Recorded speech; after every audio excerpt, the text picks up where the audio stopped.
Hi guys, so we'll be starting with lesson 6, the entrepreneurship scenario. Now the entrepreneurship scenario in India is that the government wants us that we become job creators where we create jobs rather than just merely seek jobs. Now in order to create job we need to set up a business, and government has made various policies and initiatives to help us set up businesses in India. So in this chapter we'll be learning 4 to 5 schemes what the government has done to develop the entrepreneurship scenario in India. Okay, so let's see the initiative taken in India to strengthen the entrepreneurship. One of the most important schemes that you must have come across is the Make in India scheme. Now, the Make in India scheme is an initiative by PM Narendra Modi. It was introduced as he became the Prime Minister. He immediately introduced something called as the Make in India campaign in September 2014, where we wanted India to be transformed into a global manufacturing hub. Now, when I say global manufacturing hub means what? All throughout the world, we want companies that they be set up in India and manufacture in India. So that's the concept, Make in India campaign, and we must have heard about it also. Currently, which is the global hub or the manufacturing hub of the world is China. We want that India should be developed into a manufacturing hub. Now here we have identified many areas, around 25 areas like automobile sector, that we want cars be manufactured here, chemicals be manufactured here, information technology, etc. So to do that, to tell the world that you please come and manufacture in India, we have increased the FDI limits. Now what is that? Foreign direct investments. We are telling business owners that you please come and invest in India. We are telling companies in USA like Apple, Google, Microsoft that you please come in India, invest in India, and we are increasing the limits. पहले limits था उनके ऊपर कि इतने limit से ज़्यादा आप नहीं ला सकते, because we wanted the Indian companies and the sector to flourish. But now what government has decided that एक काम करो, let tell the world कि यार एक आप इंडिया में आके मैन्युफैक्चर करो, आप आपका मैन्युफैक्चरिंग प्लांट इंडिया में सेटअप करो, तो उससे क्या होगा? जॉब क्रिएट होंगे, revenue badega, we will have knowledge sharing, we'll learn a lot, we'll learn the international best practices. So we are continuously trying to increase the FDI limits in various sectors. अभी railway में भी बोल रहे हैं कि 100% sector, तो क्या होगा? पहले entire railways were under the government control, but now we are opening it up to the foreigners also, that foreigners can set up railways in India, they can freely price the tickets and so on. वैसे ही करते करते hyper loop करके भी एक it's going to be set up from Mumbai to Pune. It's a new technology all together. Now India has ranked 9th in 2019 for receipt of FDI. मतलब जो world में सबसे ज़्यादा कंट्रीज में जो फॉरेन इन्वेस्टमेंट आया है, 9th इज इंडिया. कितना आया होगा तुम्हारे हिसाब से? So around 51 billion US dollars was received in India from foreign countries. तो foreign से investment कितना आया है? 51 billion US dollars. So that is the highest, 9th highest. अब ये जो पूरा जो स्कीम बनी है, ये जो मेक इन इंडिया स्कीम है, it comes under the Ministry of Commerce and Industry, and उसका logo, if you remember, this is the Make in India logo. So now let's go to the website of Make in India and see what they have given. So ये Make in India का website है. If you see, this is the logo of Make in India. There were around 25 sectors where we are trying to target. तो ये automobile है, aviation, bio, each one के अंदर वो लोग policy बना रहे, construction, कि you please come and set up your manufacturing plants in India. So this is about that. Now let's see from the module as well what they have given. So firstly, Make in India was launched in September 2014. It had identified 25 key sectors, and we want that those sectors, the manufacturing plant should come in India, and we are telling everyone that Make in India. So these are all the sectors. Now in order to foreigners to come into India, we have to give them access. So we say आपका limits बढ़ा दिया, आप और invest कर सकते हो, जितना चाहे इन्वेस्ट कर सकते हो वेरियस सेक्टर्स के अंदर. So this is the first scheme that we have done, the Make in India scheme. The next is called as the Stand Up India loan scheme. अब तुम यहाँ पे देखोगे ये जो stand up India loan scheme, सबसे important word यहाँ पे क्या है, लोन. तो ये स्कीम के अंदर लोन्स प्रोवाइड किए जाते हैं. तो ये लोन्स किसको प्रोवाइड कर रहे हैं, दो ही क्लासेस को प्रोवाइड कर रहे हैं. वन है SC ST schedule caste schedule tribe and women. So only two categories of people can apply and obtain loan under this scheme. और लोन भी कितना दिया है, SC ST and women can take up a loan up to 10 lakhs to 1 crore. 10 lakh से कम नहीं देंगे हम लोग और 1 करोड़ के ऊपर नहीं देंगे. तो ये लिमिट के अंदर आप लोग लोन चाहिए तो ये स्कीम के अंदर आ सकते हैं. तो गवर्नमेंट ने क्या बोला, जो भी बैंक्स हैं उनके हर ब्रांच के अंदर एक तो ऐसा लोन प्रोवाइड करना चाहिए to SC ST and women. तो टारगेट्स दिए हुए हैं that they should give. So women and SC ST, next time they want to set up a business, can go under this scheme and get a loan for the business. Now ये जो दिया रहेगा loan, it is given for greenfield projects only.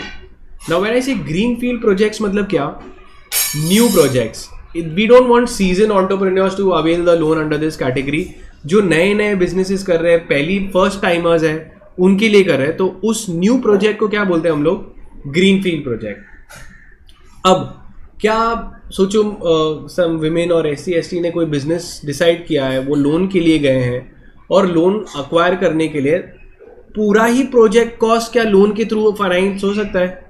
You think that is good कि हम लोग बोलेंगे खुद का भी तो कुछ तो पैसा लगाओ. तो कम से कम खुद का भी कंट्रीब्यूशन होना चाहिए. अगर SC ST एंड वुमेन है तो मिनिमम उनको 10% तो लाना ही पड़ेगा. 90% लोन के थ्रू ले सकते हैं. तो अगर सोचो प्रोजेक्ट कॉस्ट 1 करोड़ का है तो 10% 10 लाख तो उनको खुद को लाना पड़ेगा. And maximum they can be asked to get is 1 crore और 25%. This is the margin requirement. Margin requirement क्या होता है कि आप भी खुद कुछ तो लाओ. कम से कम बैंक्स बोल सकती है कि अगर आपको ये लोन चाहिए तो कम से कम 10% लाओ. और मैक्सिमम हम लोग बोल सकते हैं आप as a requirement to avail the loan is 25%. The banks can not force you कि more than 25% of the project cost लाओ. सो इससे क्या होता है कि पता चलता है कि पर्सन जेन्युइन है जब खुद का भी पैसा लगाएगा तब. नेक्स्ट, अगर तुम सोचो इंडिविजुअल लोन लेने नहीं आया, इट्स नॉट वुमेन और SC ST but it is a entity, it is a firm और it is a private company which is coming to take a loan. तभी क्या होता है, if it is a non-individual enterprise, then at least 51% of the shareholding should be held by the SC ST or women.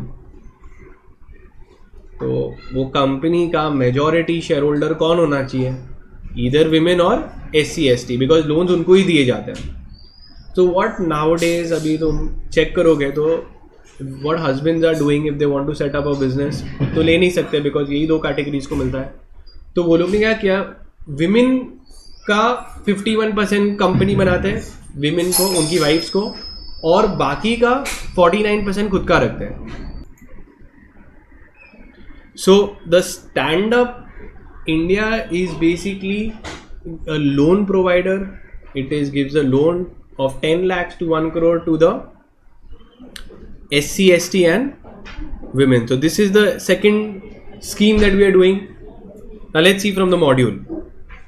Now stand up scheme. Now loan के बारे में है तो कौन सी मिनिस्ट्री इन्वॉल्व होगी इसके अंदर, तुम नोटिस करोगे it gives a loan to SC ST and women. The Department of Finance, Ministry of Finance involve होगी. Very very important because it is about granting loans, तो फाइनेंस रिलेटेड है. Stand up India scheme कितने तक loan मिलता है, so you get a loan up to 10 lakhs to 1 crore. और वो लोग ने बोला है कि at least SC ST and schedule caste schedule tribe और एटलीस्ट 1 वुमेन रहेंगे जिनको लोन मिल सकता है. तो वो लोग बोल रहे हैं and it is for green field projects. समझते हैं यहाँ पे who can avail the loans. So they are saying only SC ST and women and entrepreneurs who have 18 and above The loan can be given only for greenfield project. Greenfield projects are basically signifies the first venture of the person. Okay अगर non individual enterprise है, मतलब कोई individual loan नहीं ले रहा है, sole proprietor नहीं ले रहा है, कोई पार्टनरशिप फर्म है, तो कम से कम 51% ये लोग के होने चाहिए. And borrower should not be in default of any loan और एनी बोरोइंग्स. अब लोन्स की भी डिटेल्स देंगे यहाँ पे, कितने तक लोन देते हैं वो लोग. तो एक कॉम्पोजिट लोन मिलेगा. व्हेन आई से कॉम्पोजिट लोन मतलब क्या, तुम्हारा लोन का अमाउंट और अगर तुम डे टू डे बिजनेस के लिए भी जो पैसा ले रहे हो, वर्किंग कैपिटल सब मिला के टोटल. कॉम्पोजिट मतलब total for running the day to day business and for any kind of equipments you want to buy. तो एक composite the total loan should be between this range. Purpose of the loan should be for any new green field project, new enterprise. Size of the loan वो लोग ने दिया है. अब interest rate भी बोल रहे कि ऐसा भी नहीं कि बहुत ज़्यादा इंटरेस्ट चार्ज करना चाहिए. So they are saying it should not exceed the base rate of MCRL plus 3%.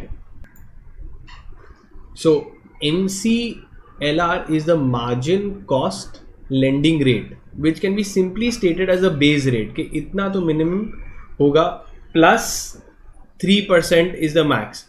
तो सोचो अभी जो फिलहाल MCLR चल रहा है depending on the different tenures, अलग अलग टेन्योर्स के लिए अलग रहेगा. मतलब 1 साल का लोन ले रहा हूँ, 2 साल का ले रहा हूँ, 3 साल का, तो उस हिसाब से बेस रेट सेट हो जाता है. ये MCLR होता है क्या, it's like a base rate set at by RBI.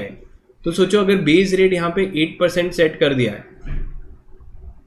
Okay, तो मैक्सिमम लोन यहाँ पे जो देंगे उसका इंटरेस्ट रेट मैक्सिमम 3% होगा. और so it is what your 11% will be the maximum rate at which interest rate that the bank can give. तो तुम ही सोचो कि अगर कोई प्रोजेक्ट है तो प्रोजेक्ट के लिए हम लोग लोन दे रहे हैं तो इंटरेस्ट तो चार्ज करेंगे. तो इंटरेस्ट गवर्नमेंट ने कैप कर दिया है कि जो बेस है बेस प्लस 3 मैक्स चार्ज कर सकते हो तुम. तो it will become very good for the the entrepreneurs who are availing the loan since the upper cap is put on the loans. Next, the repayment भी जो बोल रहे वो लोग, it will be repayable in 7 years with a maximum moratorium period of 18 months. Now moratorium क्या होता है, इतने दौरान तुम लोन रीपेमेंट के बारे में बात नहीं हो सकता. तो मैक्सिमम 7 years बट मिनिमम भी दिया हुआ है कि इतने, इससे शॉर्ट ड्यूरेशन लोन नहीं होगा. So moratorium period is 18 months. So within 18 months the loan cannot be asked back. Moratorium is nothing but a stay within which the lender cannot ask the money back. Okay, in case if anything goes wrong. Then the working capital जो रहता है day to day capital के लिए भी entrepreneur can remove funds. तो कितना funds remove कर सकता है वो. They have given that a debit card will be given to him for the day to day functioning. The working capital limit above 10 lakhs is to be sanctioned by way of a cash credit limit. So they will also given a limit also. It will be sanctioned by way of a overdraft कि तुम day to day के लिए कितना use कर सकते हो, और 10 लाख के ऊपर के लिए अलग से एक सिस्टम बनाना पड़ेगा. मार्जिन मनी, मार्जिन मनी मतलब you the business owner will also have to infuse his own capital into the business. So 25% वो लोग बोल रहे हैं margin money max bank demand कर सकती है. अगर तुम लोन लेने जा रहे हो 100 lakhs का, तुम लोन लेने गए तो दे विल से कि अगर ये प्रोजेक्ट कॉस्ट है, project is of 100 lakhs, so then the bank will say that you get let's say at least 10%. तो तुम्हें बोलेंगे कि तुम 10 लाख लाओ, बैलेंस का हम लोग लोन देंगे, तो 90% loan can be given. So this is important, the minimum 10% of the project cost should be brought in as the own contribution. So ये हो गया अपना stand up India scheme, loan scheme के बारे में. Green field projects up to this limit, share holding, margin money you have to get. Now the third scheme that is there, which is called as the Startup India scheme, where we want that the businesses in India should be set up.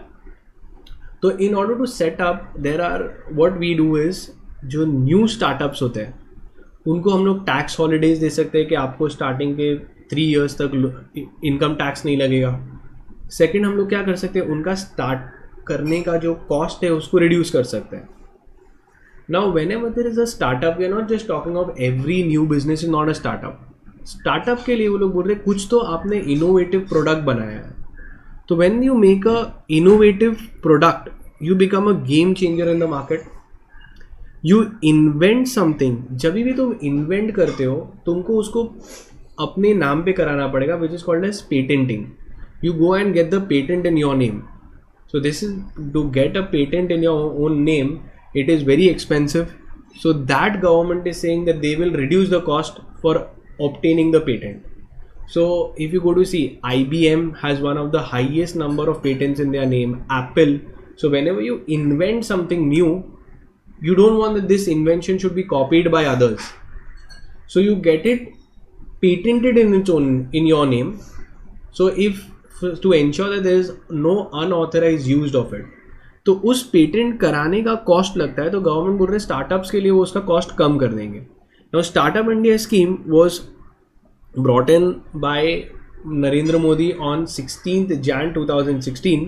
Now since it is related to all business and all of that, it comes under the Ministry of Commerce, Department of Promotion of Industry and International Trade, called as the DPIIT, department of promotion of industry and internal trade. उसके अंदर ये scheme आती है. अब ये scheme के अंदर क्या क्या रहता है, ऑब्जेक्टिव क्या है कि हमारा जो स्टार्टअप इकोसिस्टम है, जो बिजनेस ओनर जब स्टार्टअप कर रहे हैं तो उसके पास में बहुत ही कंड्यूसिव अच्छा होना चाहिए, वेयर पीपल फील कि यार let's we should start a business in India. So they want the benefit is to nurture the innovative businesses. So what does the government do. ये स्कीम के अंदर क्या होगा, तो स्कीम के अंदर कि जो भी कॉस्ट होता है पेटेंट का 80% रिबेट मिलेगा, 80% डिस्काउंट मिलेगा तुमको पेटेंट कॉस्ट का. तुम्हें टैक्स हॉलीडेज मिलेंगे 3 साल तक, मतलब 3 साल तक कोई इनकम टैक्स ही नहीं भरना है तुम्हारी इनकम के ऊपर. नेक्स्ट इज बहुत ही इंपॉर्टेंट है, जो स्टार्टअप्स होते हैं वो लोग को बिजनेसेस मिलने के लिए थोड़ा मुश्किल होता है, because they are in the initial stages. तो व्हाट गवर्नमेंट इज सेइंग कि जब भी गवर्नमेंट के टेंडर्स होंगे तो government should not go and give it to the big businesses only. They should try to encourage the small businesses also. तो they should give priority to the startup businesses also, to ensure that the small businesses also pick up. So they will do their scrutiny, they will do their checking, and then give priority to startup when they are allotting government tenders. The next one of the another important things which is very very good, they are saying that they will have 2 meetups called as 2 fest or 2 workshops annually for the purpose of networking. So the business owners can meet each other, exchange, get the contacts, and then grow together. And ये जो रहता है innovative business, ये scheme के अंदर only the following entities can only get it. So basically you should have made a firm, a limited liability partnership or a private company. Public company cannot. ये 3 ही businesses के लिए startups में count कर रहे हैं वो लोग. स्टार्टअप में we want that the businesses be launched. So in order to launch them we give them a lot of tax holidays, we give them priority while giving tenders, we reduce the cost of patent of any invention, and then we also ensure that there is a continuous meetups of all the entrepreneurs so they exchange ideas. So this is a very good initiative by the government. This is called as the Startup India scheme. The next is about skill development scheme. अब skill development मतलब क्या है? If you go to see, we have such a big population, but most of them are unemployed. You've seen. Now, why are they unemployed? First of all, in India, the skills have to be set. So the National Skill Development Corporation is there. They should realize that India has so much population. That's a human resource that we have. So if we educate them, if we give them certain vocational training, basic training where they can survive through their livelihood, so that is there. अब ये जो रहता है domestic में भी India के लिए भी किया है कि अगर तुम इंडिया के अंदर ही रह रहे हो तो भी ट्रेनिंग्स होगी अलग अलग, और एक है इंटरनेशनल ट्रेनिंग्स भी होगी. International training means if a person, a laborer is planning to go and work abroad, तो उसका भी वो लोग ट्रेनिंग करेंगे. Let's see what is there. It's pretty interesting. it fulfills, the objective is to fulfill the need of skilled manpower. In India we have manpower, human resource, but we need skilled. So to act as a, so this organization is made to act as a catalyst, as a main enabler to ensure that the skill is developed. अब ये भी किस में आता है? It comes under the government of India, Ministry of Finance के अंदर national skill development corporation आ रहा है. अब ये नेशनल स्किल डेवलपमेंट कॉर्पोरेशन क्या है? ये एक सेक्शन 8 कंपनी है, या कंपनीज एक्ट 1956 में एक होगा तो section 25. So it's a not for profit company, national skill development corporation. So it's a company. Companies Act 2013 के अंदर if you want to set up a NGO, it is under section 8, and if in 1956 Act it will be in section 25. It's a non for profit company. अब ये company के share holders भी होते हैं, तो इसके share holders 49% is held by the ministry of skill development and entrepreneurship. तो ये एक अलग मिनिस्ट्री होल्ड करी है, एंड बाकी का 51% is held by the private sector. तो तुम देखोगे ये एक PPP प्रोजेक्ट है, पब्लिक प्राइवेट पार्टनरशिप. थोड़ा पब्लिक मतलब गवर्नमेंट का स्टेक है और थोड़ा प्राइवेट सेक्टर का स्टेक है, और वो लोग ने स्किल डेवलपमेंट कॉर्पोरेशन किया है. अब क्या है ये समझते हैं skill development. So I am taking an example of Adanis. तो अडानीज का एक अडानी स्किल डेवलपमेंट कॉर्पोरेशन है सक्षम करके. तो उसके अलग अलग ट्रेनिंग्स देते हैं वो लोग टू एंश्योर दैट द, तो ये प्राइवेट ऑर्गेनाइजेशन हो गया Adani. So they have also affiliated and they are now trying to develop the skills. तो digital literacy, then data entry कैसे करना है, तो ये सब trainings दे रहे हैं वो लोग. अगर टेलर बनना है, ब्यूटी थेरेपिस्ट, सुइंग मशीन, पेडिक्योरिस्ट, मैनिक्योरिस्ट, तो वो सब की ट्रेनिंग्स होती है ताकि जो नॉर्मल पीपल है who didn't get access to all the development of skill, they can go to these ministries and learn, educate themselves. So they are all about electricians, so government is acting there. Fitness trainers, security guards. So if you see, there's a lot of mehndi specialists, CCTV installation technicians, sewing machine, sales associate. Okay, then you have general duty nurses, hairstylist, assistant, customer executive, etcetera. तो ये सब front line workers, तो ये सब अलग अलग courses होते हैं सक्षम के अंदर, which is a Adani skill development corporation. Clear है ना? सो ये skill development corporation trainings provide करता है ताकि स्किल डेवलप हो लोगों के. अब इसके अंदर वो लोग ने एक प्रधानमंत्री कौशल केंद्र बनाया है जिसके अंदर बहुत सारे वोकेशनल ट्रेनिंग्स होते हैं. वोकेशनल ट्रेनिंग्स हम लोग ने देखा, ये सब वोकेशनल ट्रेनिंग्स ही होता है. वोकेशनल ट्रेनिंग का मतलब क्या होता है? तुम्हारा लाइवलीहुड जानने के लिए. ये तुम्हें लग रहा है कि बहुत हाई फाई लोग यहाँ पे जा रहे होंगे, नहीं, they all must be educated, but I am talking of people who might have not gone to school, don't have any skills, so then they can go under this ministries and learn something. So these are all vocational trainers. Not only that, they also have something called as a train the trainer program. तो train the trainer मतलब क्या है? एक बार तुम्हें training मिल गई, तुमको इतना enable करते कि तुम भी किसी को ट्रेन कर पाओ, तो they will even train the trainer and then you can start your business. अब बात करते दूसरा, इंटरनेशनल ट्रेनिंग. ये तो डोमेस्टिक ट्रेनिंग के बारे में बात करते हैं. तो एक इंटरनेशनल स्किल ट्रेनिंग देखते क्या है. स्किल डेवलपमेंट एंड एंटरप्रेन्योरशिप एक पॉलिसी बनाई है जो बहुत ही इंटरेस्टिंग है, which is the pre departure orientation training. इसके अंदर क्या होता है कि माइग्रेंट वर्कर्स जो रहते हैं, तुम सोचो कि तुम विलेज से निकल रहे, जो विलेज के बाहर नहीं निकले वो लोग सीधा सऊदी अरेबिया जाते हैं, दुबई जाते हैं, they go to all these places where they require labour class. अब कंस्ट्रक्शन, तो when they go there they get a cultural shock, they get a language barrier, they don't know how to react, do's and don'ts. तो just before departure government बोलती है कि भाई आप लोग एक ट्रेनिंग हम लोग प्रोवाइड कर रहे हैं ताकि आप एम्प्लॉयबल हो गए, आपको अब्रॉड एक्सप्लॉइट नहीं करेंगे. तो ये सब, तो ये एक pre departure before you leave abroad, they will have a training for the migrant workers. So let's see what is given. ये उनका pre departure migrant, it's a very good concept. Orientation training. पहले मैं भी काफ़ी gulf जा चुका हूँ, 17 साल गल्फ रह चुका हूँ, लेकिन पहले मुझे इतनी मालूमात नहीं थी जो कि अब मुझे मालूमात पड़ी। पहले तो कभी ऐसा हुआ नहीं, और ये सुन के जान के भी बहुत अच्छा लगा कि ऐसा भी ट्रेनिंग होती है। कुछ अपने लिए भी जा रहे हैं, तो कुछ हमारा भी बैंक बैलेंस होना चाहिए ना। भारत सरकार और विदेश मंत्रालय की एक पहल जो भारत से बाहर जा रहे कामगारों की सुरक्षा और प्रशिक्षण को बढ़ावा देती है और उनमें विश्वास भरती है, जिससे वे बेझिझक देश से बाहर काम कर एक सुकून की जिंदगी जी सके।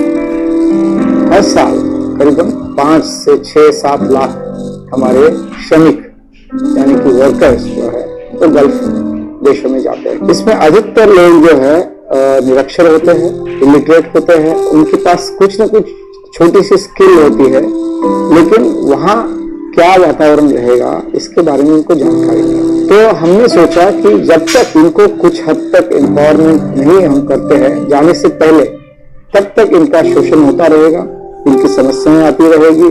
तो हमने सोचा कि अगर ऐसा हम कुछ करें जिसकी वजह से वो जाने से पहले पूरी जानकारी ले जाए, जिन उपकरणों को, इक्विपमेंट्स को उनको यूज करना है, उनका वो यूज थोड़ा बहुत सीखे, तो जाने के बाद उनकी समस्याएं पूरी खत्म तो नहीं होगी लेकिन कम होगी। Try and think of someone sitting in rural Bihar or rural UP who has never left their village, forget going to even Delhi, never left their village, has to suddenly now take a flight and land in a city like Dubai. It's a huge cultural shock. It is an absolutely huge cultural shock. If you meet some of these migrants on a flight, they're scared to eat the food because they don't know if they have to pay for it or they don't. They don't know how to fill a single form. They don't know which lines to go to because they've never traveled outside their home. भाषा की थोड़ी बहुत पहचान, वहाँ की culture की पहचान, फिर वहाँ पे अगर उनको परिस्थितियाँ थोड़ी कठिन मिली तो क्या करना है, इस तरह की जो इम्पोर्टेंट बातें होते हैं जो कहीं भी नई जगह जाने से पहले किसी व्यक्ति को मालूम होना चाहिए, ये सारी खबर हम उनको देते हैं, इसके बारे में उन्हें समझाते हैं और फिर उसके बाद वो अपने देशों में प्रस्थान करते हैं। इस training So you saw this is about pre-departure orientation training made specifically for the migrant class, so they don't get exploited abroad. एक दूसरा भी है technology intern training program where we have affiliated with Ministry of Japan. Japan के साथ में हम लोग ने एक टाई अप किया है कि हम लोग हमारे थोड़े टैलेंटेड लोगों को वहाँ पे भेजेंगे, अप्रॉक्सीमेटली 3 to 5 years ट्रेन होके वो फिर वापस इंडिया में आएंगे। तो एक ऑब्वियसली यहाँ पे ministry of foreign affairs involve हो जाएगी, ministry of skill development, entrepreneurship और ministry of foreign affairs of Japan will also be involve. सो ये सब क्या हो गए वहाँ पे जापान में जाके they will learn. So this is about your skill development cooperation. So let's C.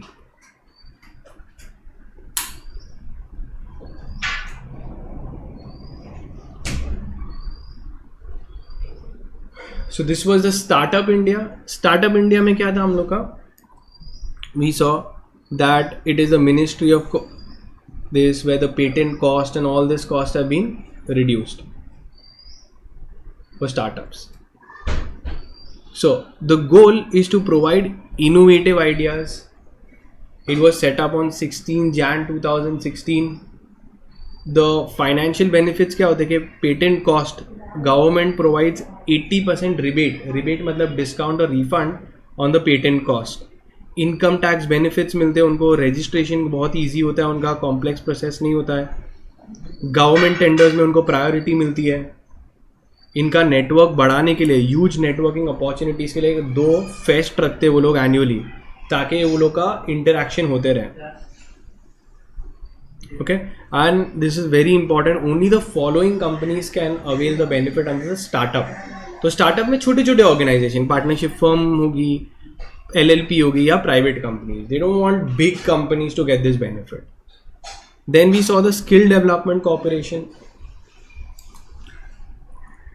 Skill development corporation क्या था कि स्किल डेवलप करने के लिए मिनिस्ट्री ऑफ फाइनेंस आती है, 2 जन ये मिनिस्ट्री ऑफ स्किल डेवलपमेंट और एंटरप्रेन्योरशिप और प्राइवेट सेक्टर्स PPP प्रोजेक्ट बना रहे हैं, where 49% is of the ministry and 51% is of the private sector. तो वो बोल रहे एक जो है ये एक नॉट फॉर प्रॉफिट कंपनी है। Not for profit companies under company law is given under section 8 of company act 2013 और पुराने वाले एक्ट में सेक्शन 25 में था। सो इसका ऑब्जेक्टिव क्या रहता है? स्किल डेवलप करना, एज आई टोल्ड यू, सक्षम ऑफ अडानीज। प्रधानमंत्री केंद्र बनाए, वो लोग ने काफ़ी सारे ट्रेनिंग सेंटर्स बनाए जिधर लोग देख सकते हैं और जाके वहाँ पे अपना स्किल्स डेवलप कर सकते हैं। फंडिंग प्रोवाइड करते हैं। अगर कोई भी, let's say if I want to set up a skill development corporation, up to 75% of the project investment can be given by the government.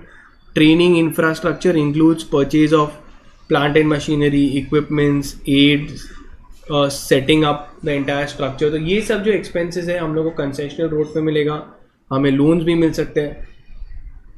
So the national skill development corporation will provide a concessional secured loan funding per center up to 75% of the project investment।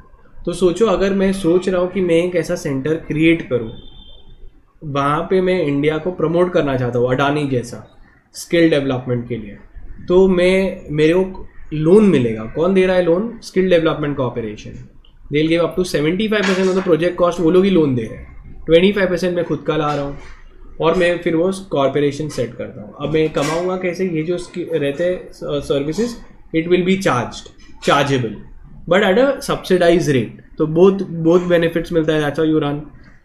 Next is international skill. तो उसके लिए हम लोगों ने देखा था कि over other countries में जब जा रहे हैं, we have one of a very big advantage India over the other countries, that are youth are young. तो द डेमोग्राफिक जो है, we have generally working population ज़्यादा है। तो this is the skill development and entrepreneurship. ये बहुत ही important है। Pre departure orientation training, where migrant workers before going abroad will be taught certain languages of that country, cultures of that country, do's and don'ts of the destination country. It will be done by the Ministry of External Affairs because वो abroad जा रहे हो। Then technical training के लिए भी बहुत interesting है कि it offers training to workers for a specific period of 3 to 5 years in Japan's industrial society. So Japan भेजेंगे हम लोग 3 to 5 years, ट्रेन करके वापस होगा। तो this is called as brain gain. So all the ministries and including with Japan, हम लोग ने एक मेमोरेंडम एंटर किया है कि हम लोग भेजेंगे, आप उनको प्लीज टेक्निकल ट्रेनिंग प्रोवाइड करना। Japan is one of the most technologically advance country. Next is, तो एक ये भी हो गया। फिर एक लास्ट पार्ट है the infrastructure development. Infrastructure development में गवर्नमेंट ने, यहाँ पे कोई स्कीम नहीं है बट गवर्नमेंट ने बहुत सब एक्टिविटीज़ की है to develop the infrastructure, physical infrastructure, roads, railways, your irrigation, urban infrastructure, और बहुत सारे बॉटल नेक्स को रिमूव करने की भी कोशिश की है। बॉटल नेक्स आया, प्रॉब्लम्स, हर्डल्स, ऑब्स्टिकल्स जो आने की कोशिश की है। तो अगर तुम देखोगे पूरा ही मुंबई भी तुम देखोगे, fully they are trying to make a metro, so they are trying to increase or better the infrastructure. The need of entrepreneurship in India, you can read, they are the main change agents in India. So why do you need entrepreneurship in India? They give in employment, we can convert your savings into, your savings can be converted into investments. You can become an economic superpower, you can get wealthy, etc. So these are just the benefits. Now bottlenecks in entrepreneurial growth. लोग क्यों नहीं grow कर पाते as an entrepreneur? First is inefficient time management. This is one of the key factors कि time is the most valuable resource. वो time को वो लोग अच्छे से handle नहीं कर पाते हैं। Lack of money, business करने के पैसे ही नहीं है। Too much noise. Too much noise मतलब क्या? They are getting confused that next big thing he follow करना है। सर ये ट्रेंड बचा तो ये ट्रेंड ही करना है। So what happens कि वो मीडिया जो बता रहे हैं, जो फोकस करे, बस वही करने की कोशिश कर रहे हैं. People are not able to get a clarity of what is right and what is wrong due to the continuous marketing, bombarding and by the media. So you might get confused. So there is so much noise through social media, marketing apps, vendors. So it makes a entrepreneur feel that this is the next big thing. But sometimes when you go for that, वो ऐसा कुछ होता नहीं है. Then non-existing network. अभी तुम्हारे पास में इतना अच्छा सर्किल नहीं है, तुम्हारे पास में तो रिसोर्सेज चाहिए, तुम कनेक्शंस नहीं है इतने अच्छे, तो ग्लो करना बहुत मुश्किल होता है. Too much too soon. Some of the fast entrepreneurs make this mistake, they go in a haste and then crash. So if you see the bottlenecks, what could be the problem of entrepreneurship in India?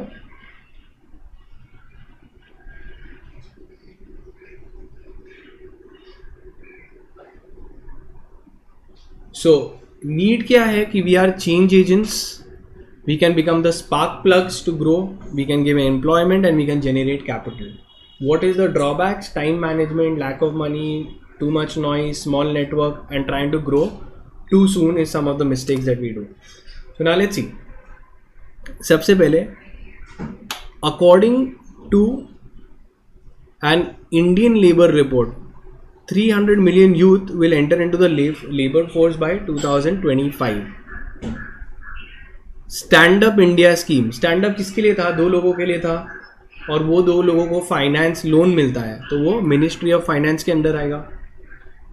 Most of the entrepreneurship think of infinite timelines कि हाँ हम आराम से करेंगे. This is due to bad management, time management. This is one of the bottlenecks. Next, make in India scheme. क्या आप please India में आके बनाओ. कब लॉन्च हुआ था? September 2014. As Narendra Modi became the Prime Minister, he launched the Make in India. Then, registration of startup cannot be offered to the following types of companies. Startups के benefit जो patent का cost था, जो तुम्हारे tax benefit थे, हम लोग को छोटे एंटिटीज़ को देना चाहते हैं. तो पार्टनरशिप फर्म को मिल सकता है, LLP को मिल सकता है, प्राइवेट कंपनी को मिल सकता है, but your public limited company will not get. So that is it. We are done with the chapter.